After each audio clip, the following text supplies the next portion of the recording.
Hello, good to see you again. I hope your summer went well. I hope you got a chance to go out and see some good movies. In fact, all told, July 2025 might go down as one of the nerd movie history greatest months of all time because three of the biggest franchises all released movies in the same month, with Jurassic World, Rebirth, Superman, and Fantastic Four: First Steps. And you know what? I really like two of those movies. Gaming cookie guy entertainment. Now, to its credit, Jurassic World Rebirth is probably my favorite of the Jurassic World movies, but that doesn't say a whole lot because I didn't really like Rebirth all that much. I just hated the other ones all the more. So, and to be clear, I'm talking exclusively about the Jurassic World movies. I actually like Jurassic Park quite a bit, and I even like The Lost World. Hey, you!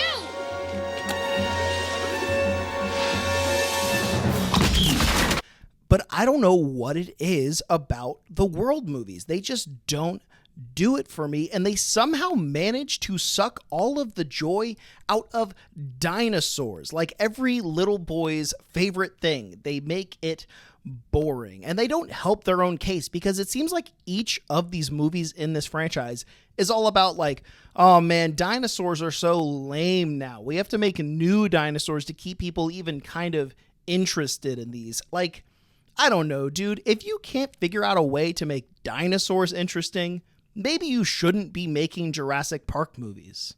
I had so many thoughts on this movie coming out of this movie that it kind of staggered me into inaction. Like, there were so many different directions I could have went with this that it kind of left me with no direction at all. Hence, it has taken me this long to write the script of this video. So I finally decided not to decide. I am going to put 3 ideas I had for this movie into this video, and they're not going to be the full rewrites like I normally do, but I don't know, like maybe if one of the ideas gets enough traction, I'll go back and make a full video out of it.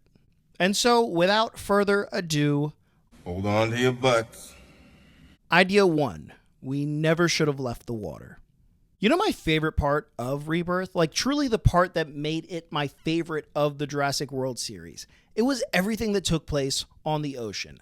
I thought Jaws but Dinosaurs was going really well, and I wish they had done more with it because it really would have been doing something new and fresh with the IP. But as soon as we arrive on that gosh darn island, the movie becomes like this bog standard stuff that we've seen a dozen times before. So again, I'm not doing it in this video, but if I was going to take this movie down to 0 and build it from the ground up, I probably would have gone in this direction with it. Set it at sea, make it about rescuing sailors from the rogue mosasaur and hunting it down. Because really that is the promise that the World movies make, but have never delivered on to me. A globe-trotting adventure set around the planet, focusing on different dinosaurs, causing new problems for humanity in the modern era. These movies all feel the need to set themselves on an island because, I don't know, like that's what the first one did, so let's just keep doing that again. But no, like, give me a movie about a T-Rex in San Diego, a mosasaur in the Pacific, raptors in Paris. Make it feel like a Jurassic World. Now, there's a chance that this movie idea would just be an exact copy of Jason Statham's The Meg. I don't know. I've never seen those movies. Idea 2, Jurassic World War 1. But for real though, like, Jurassic World War would be such a raw title for one of these things. But okay, let's say you did eventually have to leave the water and set this movie on an island. And let's even say that, yeah, dinosaurs, they are old hat. They are old news. Let's throw in something new at the audience. In Rebirth, we are shown, like, what, 3 rejected dinosaur species? No, if you want to make this the quote-unquote island of Misfit toys Jurassic World movie, then throw more Misfit toys at me. Make this island a hell on earth where every 2 feet you don't know what abomination is going to jump out at you. Flip the script. Like, if you truly believe that people are tired of our classic old dinosaurs, then oversaturate us with new dinosaurs, new monsters, new creatures, so that eventually we'll get oversaturated of those and we'll actually want to see the dinosaurs that we know and love. It will be refreshing and awe-inspiring to see a Titanosaur again. This was actually an element of the climax of the first Jurassic World movie that I think kind of worked, so why not take that and heighten it to its next level in this? And then go right back to killing people, because if there is one thing Rebirth desperately needed, it was a higher body count. And I'm not even like one for gore or action, but like we lost a couple people towards the beginning, but by the time we get to the island proper, only 2 characters die, and it's a bookend. It's the woman on the beach and then the villain at the end. So everything in the middle, the meat of the section that takes place on the island, is without stakes, without tension. Like, I don't care if you have to add some more characters in just in order to kill them off later. If you're gonna do the extreme danger, extreme island movie, then you have to deliver on that fear factor. Idea 3. Snickers Revenge. But okay, let's say you wanted to leave the original movie as unchanged as possible. If I could only make one change to the movie without like taking it all the way back to formula, then my change would have to be with the main antagonist, Martin Krebs, as played by Rupert Friend. Wait, his name is Martin Krebs? Like Mr. Krebs. The greedy guy is named Mr. Krebs? That has to be a SpongeBob reference, right? I'm not crazy.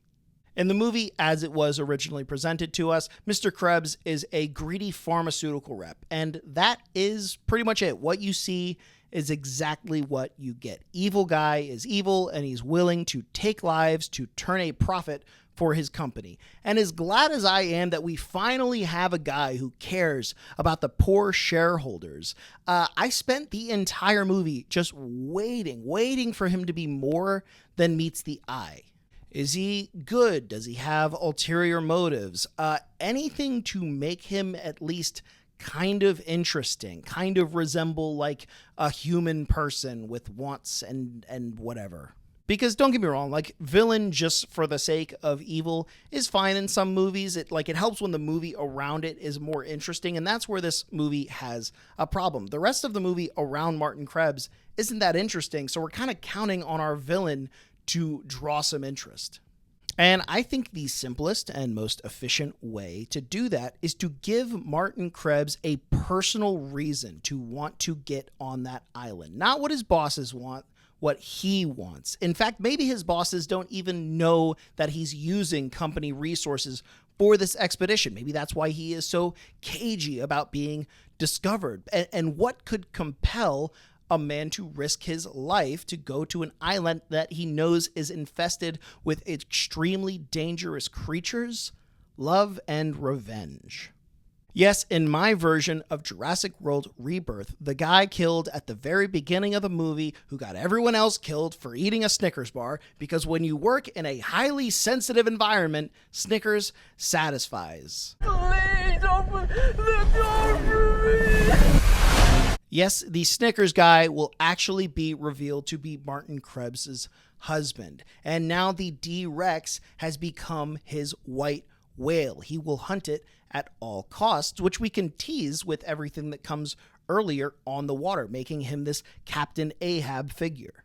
Krebs has spent the last however many years plotting his revenge, crafting his cover story, risking everything just to have a chance to kill the creature that took his love away from him.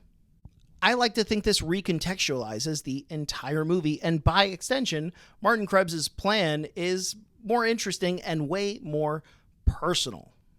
And I know what you're going to say. It's too woke for the Chinese censors. Don't worry. We can just say that Martin Krebs is risking his life, everything he's worked for, and the lives of all these people for his really good friend. Or screw it all. We can just say that Martin Krebs did all of this because he was hungry. Because, you know, you're not you when you're hungry. But that's it. That's the video. Those are the 3 ways that I think Jurassic World could have been improved. Take them or leave them. If you made it through this whole video, thank you so much for watching. Let me know in the comments which of these ideas did you prefer, which of these maybe would you want to see turned into a full video, or if you hated all these ideas and have some of your own, please leave those in the comments too. I like reading what other people think could have improved movies. And hey, if you enjoy the Jurassic World movies as they are, like, absolutely no hard feelings. Like, believe me, they're doing just fine without me. Like, they're doing better than I am. As always, these videos are more for me to just work out thoughts on movies than anything else. And I think this one turned out kind of fun. I was able to play it pretty loose. Oh, and before I forget, hi, Ben. Like, you specifically, Ben, you specifically, leave a like on this video right now. I'll wait. Do it. Click it. All right, thanks. Bye.